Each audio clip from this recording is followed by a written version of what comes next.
So today we're continuing our series on Bless This Home. And the subtitle for today's message is An Aggressive Ask.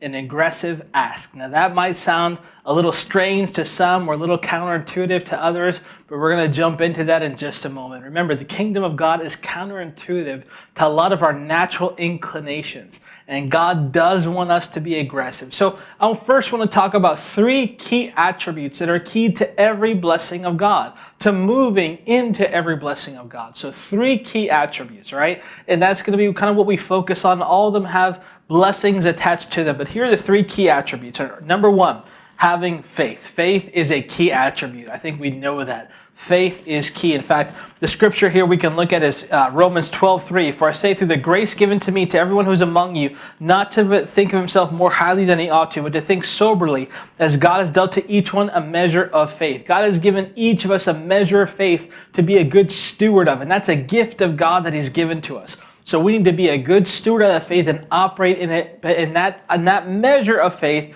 Like I said, God gives you one blessing and take you to the next, to the next, to the next, right? And so that measure of faith is to be used and stewarded and worked out like a muscle, so then you can begin believing for more and more and more, right? More and more and more. So again, I'm not just talking about material things. In fact, that's probably one of the last kind of things I'm really talking about, but really more of God, believing for more of Him, more of His presence, more of Him to come down upon your home, to see His presence invade, not just your home, your neighborhood, your city, your churches, all right, this nation. This is what we want to be believing for, and our faith needs to rise to these kind of levels to be believing for this.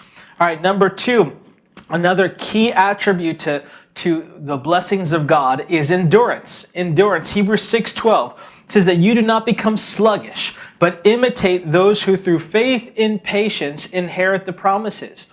Do not become sluggish. This is the thing that can easily happen, all right? But imitate those through faith and patience, or endurance. Those who have endured to the end. Endurance is needed in this race of faith. Endurance is needed for the blessings of God that God wants to be pouring down our lives. Sometimes we move and we position ourselves in a place of blessing where, let's just take mercy. Man, I'm showing mercy, and I'm needing mercy right now, but I don't see it just yet. Endure. Keep waiting, keep believing, keep standing in faith, all right? The battle is not over. Keep waiting. Number three, releasing faith. Releasing faith. There's one thing to have faith. It's another thing to be, then all of a sudden being patient. Now, let me go back for a second here because we talked about obtaining and waiting. Right now, those are kind of two things that go hand in hand, where it's not just an either or. It's not just obtaining something, not just obtaining a blessing, and not simply just waiting for a blessing, but it's both together, where we obtain and step into something and we wait. If you're missing one of those two things, you could be missing the blessing. Again, remember the thought here that we want to move to His throne to bless this home. Move to His throne to bless this home. So again, we need to be the one that's moving and shifting things along. Again, it doesn't mean physical location.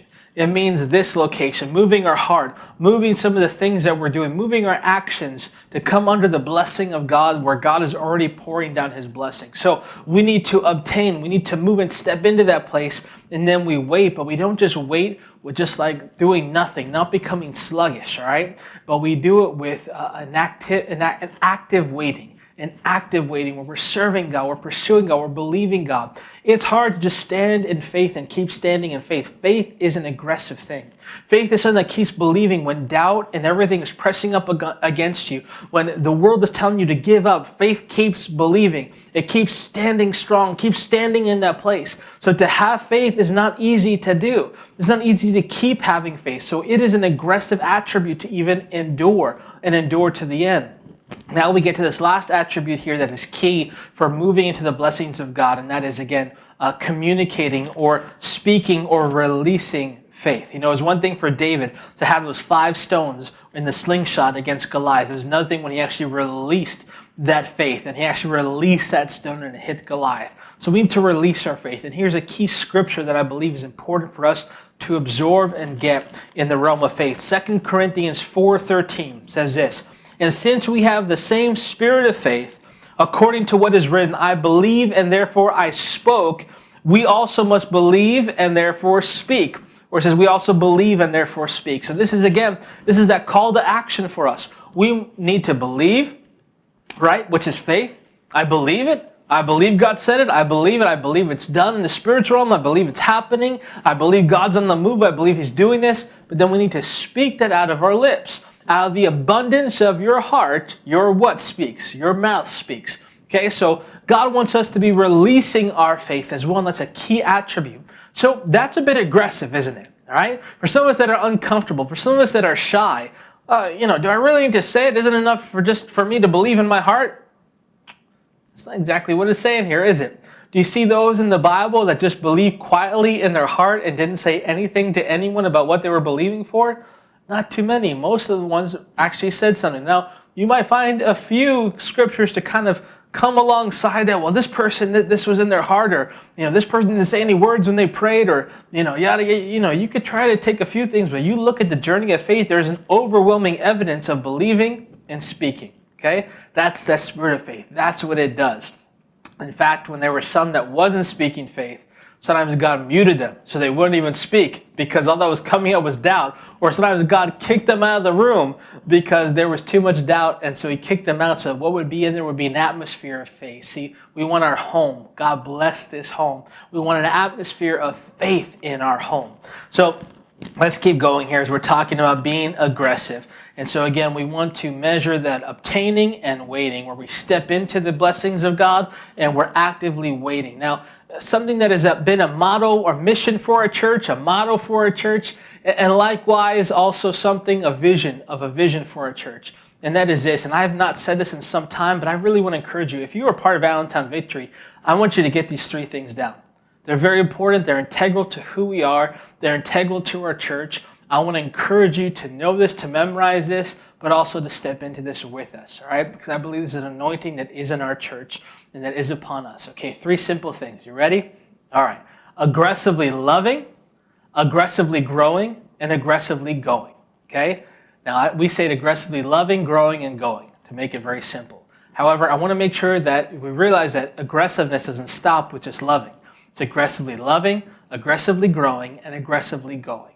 This is what Allentown Victory is about. We want to be loving aggressively. Now, I'm not talking about aggressively to where all of a sudden it's in your face and you're cowering away, but I'm talking about where we are initiating. We're not waiting, sitting back, waiting for someone to come to us, but we are initiating God's love to this world. Okay, and the number 2, growing, where we're not just hoping that we grow, we are being intentional about our growth. We have an aggressiveness to grow, where we're not just ambitious for the things of this world, but we're ambitious for the things of God. And number 3, we're going, aggressively going into this world, serving our community, loving those that are around us, all right? Giving a helping hand, going on the mission field, doing the things that God has called us to do, that again, we're not passively just waiting for the call of God to come and for the heavens to split open. Now I say the call of God to come, we need to listen to God's call. But I'm talking about sometimes we're waiting for this just overarching big bang to happen, and all of a sudden the heavens open up and okay, now God's called me on the mission field. Sometimes it's a still small voice, just like Elijah, the still small voice. And we're going to jump into that right now. In fact, if you have your Bibles, turn with me to James chapter 5, and we're going to look at verse 16 to 18. Verse 16 to 18. And it says here, it starts out by saying, confess your trespasses to one another. Now, last week we talked about the blessing of forgiveness and likewise forgiving others. So this is a good start here. Confess your trespasses to one another. This is talking about between you and me. Let's confess when we've trespassed, when we've gone past the boundary that we shouldn't have. Let's confess that one to another and ask for forgiveness. It says, and pray for one another. Pray for one another that you may be healed. Why? Because healing happens in the body of Christ, not outside the body of Christ. Let me say it again. Healing happens inside the body, not outside the body. I disconnect my finger. That finger is not going to get healed on its own. This finger is not going to grow a whole nother body without me. It only gets healed when it's connected to the body. All right, let me keep going. Just a little sound bite and as we keep going here. So that you may be healed. The effective, fervent prayer of a righteous man avails much. James 5:16. The effective, fervent prayer of a righteous man avails much. We talked about the blessing of righteousness last week, right? Those who hunger and thirst for righteousness shall be filled. So here we're talking about a righteous man, which is available to each and every one of us, the righteous of God. Okay, and we want to receive and be under that blessing and continue moving in that blessing of righteousness. But it says here, the effective. Now, I don't know about you, but sometimes I feel like my prayers are not effective. I don't know if you felt that before. I have felt that before. Okay, now it says the effective, and then it keeps going. Fervent prayer of a righteous man. makes much power available. That's kind of how we deconstruct here and talk about man avails much. When we look into the Greek of avails much, and the word that's in there speaks of dynamite, dynamo, dynamic power, power made available to us. That the prayers of a effective, fervent prayer of a righteous man. Okay, so we want to have the effective, fervent prayer, where we know what God is saying, we know how to pray. And one of the ways we need to be praying is making petitions of God, declaring, making war in the heavenlies, doing spiritual warfare, interceding, and calling upon God, where we're calling upon His blessing. We're speaking His blessing with an aggressiveness, where we are having an aggressive ask to God, where we're not simply saying, well, God, please do this, please, if it's your will. Now, let me pause here, because some of us just assume God's will for everything. We assume it's God's will for this in our nation, the United States. Hint, hint to everybody. We all assume what God's will is. All right, or maybe we should be asking God a little more about His will and what is it that He's wanting. Okay, and that can go again to every side of the aisle we want to. All right, but again, we sometimes assume God's will, and we should be asking God's will for some things. But there are other things that we know. We know what God's will is. We know what He's saying.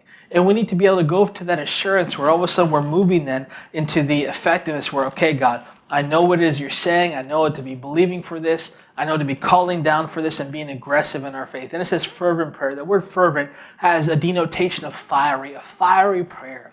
That means you're in it. See, when you're really in something, you're in it. The Bible says where your treasure is, there your heart is. That's one way to know if you actually care about something, is where is your treasure. All right, where is your finances? Wherever you're putting your finances means it's something that you care about. I put my finances in my children. All right, why? It's something that I madly care about, okay? And so I put my finances into my church. Why? Because it's something I madly care about. Who put that care? God put that care inside of me.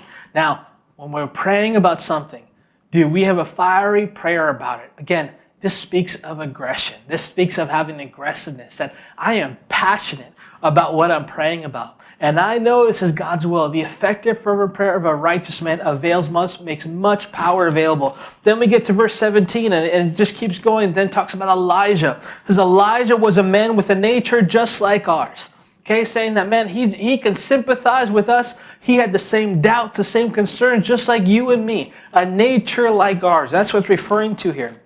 And he prayed earnestly that it would not rain. It did not rain on the land for 3 years and 6 months. And he prayed again, the heavens gave rain, the earth produced fruit.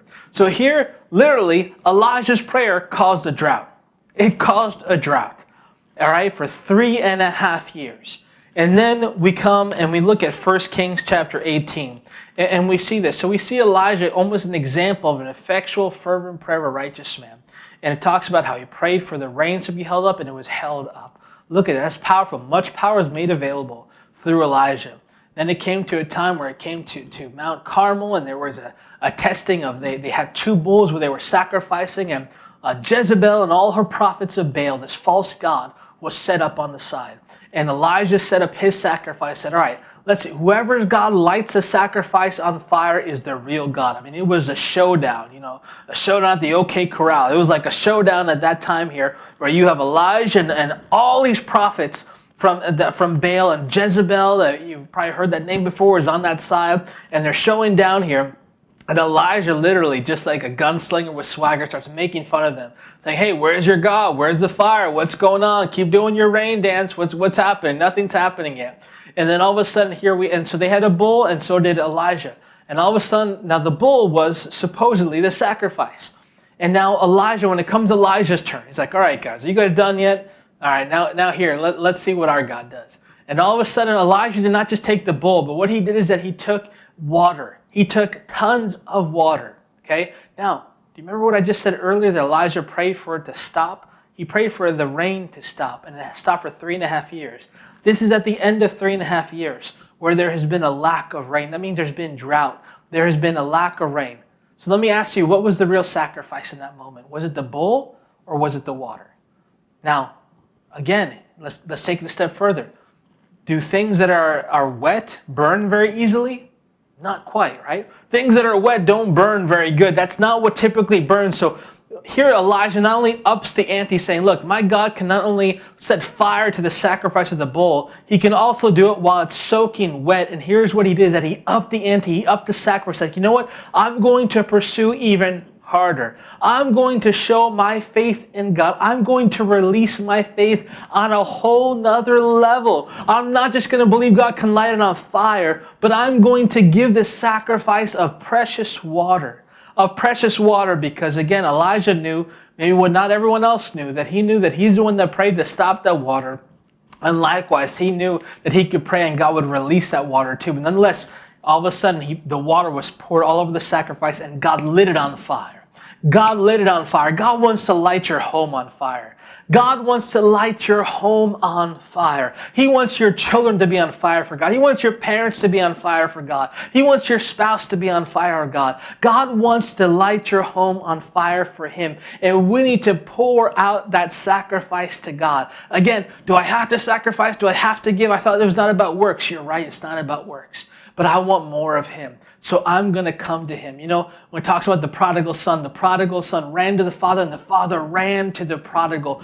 He didn't have to. There was no having to. But you know what? I want God so bad. God, what else? What else can I give you? What else can I put on the fire for you? What else can burn bright? What else can show you, God, to this world? And I want to pour it on. See, that's what fire does. It begets fire. Fire craves more and more and more. And we want God to light this up. Here, God. Here, God, here's this, here's that, God. It's something that happens as a work of surrender. And when you're hungry for God, you surrender more and more. You surrender to that appetite. A fire is an appetite for God. And we surrender more and more to that fire, and we realize more comes on it. And it becomes aggressive. It can be in your face at times. But God wants to light your home where you're on fire for God. And sometimes it's hard to control. And this is where meekness is needed. Okay, however, at the same time, man, I'd rather see people on fire for God. I'd rather see some wildfires than no fire whatsoever. And so again, you have Elijah here, and right after this, all right, let's continue on the story. Right afterwards here, you have Elijah then going to pray, and he goes up on the mountain to pray. And he says, I hear the sound of rain. I hear the sound of rain. He hears the sound. Now here's the thing, again, there was no rain. There was no rain whatsoever. All right, but he says, I hear the sound of rain. What was he listening to? Was he listening to the things of this earth? Was he listening to a rumble in the natural? No. He had spiritual perception. Why? Because again, he was pursuing the spiritual, not just the natural. He was pursuing the things of God, not just the natural things of this earth. He realized that God could provide for him no matter what, wherever he was at. And so here you have Elijah praying, and he bows down. He gets down this secluded place on the ground, begins bowing down, crying unto God, calling unto God that there would be rain. And he sends his servant, says, hey, go to the edge of the mountain and go look. Go look, because it's about to rain. Go look. And so the man looks, the servant looks and says, hey, I don't see anything. Sorry, Elijah. So Elijah prays again and tells the servant again, go look, go look. And again, the servant comes back and says, I don't see anything yet. I'm sorry. Again, think about that. In our own prayer life, when we're believing for something, we have to endure. We have to stick it out. We have to be aggressive in our waiting. So here he is coming. Here Elijah's coming to obtain. He's coming on his knees, crying out to God. He already obtained a huge victory, and it was God's victory, right? But he stepped into it. He was the vessel God chose for that. And now here he's looking to obtain another victory in God's kingdom. And he's there and he's waiting, and it's not happening yet. It's not happening. He hears it. There's something that he knows, but he doesn't see it in the natural just yet. And for many of us, while we're praying, while we're believing for blessings, we might not see in the natural yet. But if you heard a word from God, then you heard the rain. Then you heard the rain. Keep believing. So again, Elijah sent a servant, go back and take a look. He said, nothing. This happened seven times. Then on the seventh time, again, I'm going back and forth, and Elijah didn't move. He kept praying. He kept praying. He kept calling upon God. The servant went back out the seventh time. I gotta imagine the servant was like, okay, what else do I do? He went out, and then he said, Elijah, I see a cloud the size of a man's hand. Okay, I see a cloud the size of a man's hand from afar off. Again, this is on a mountain cliff looking beyond.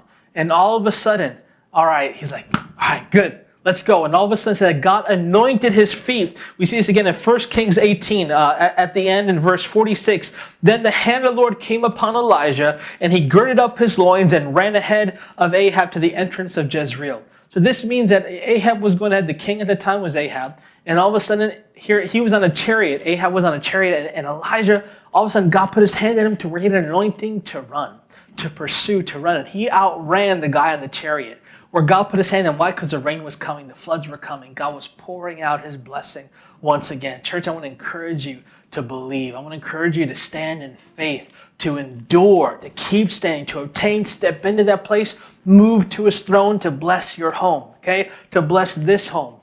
Step into it. Wait there, but wait with an active faith and keep releasing your faith. Let's go check again. Let's go check again. Let's go check again. Keep looking because I hear something. And church, I want you to hear something today, that God is for you. He loves you, and he is calling us to move and reposition to that place, and likewise to be aggressive with our faith. He is real. His blessings are real, and his heart for you is real.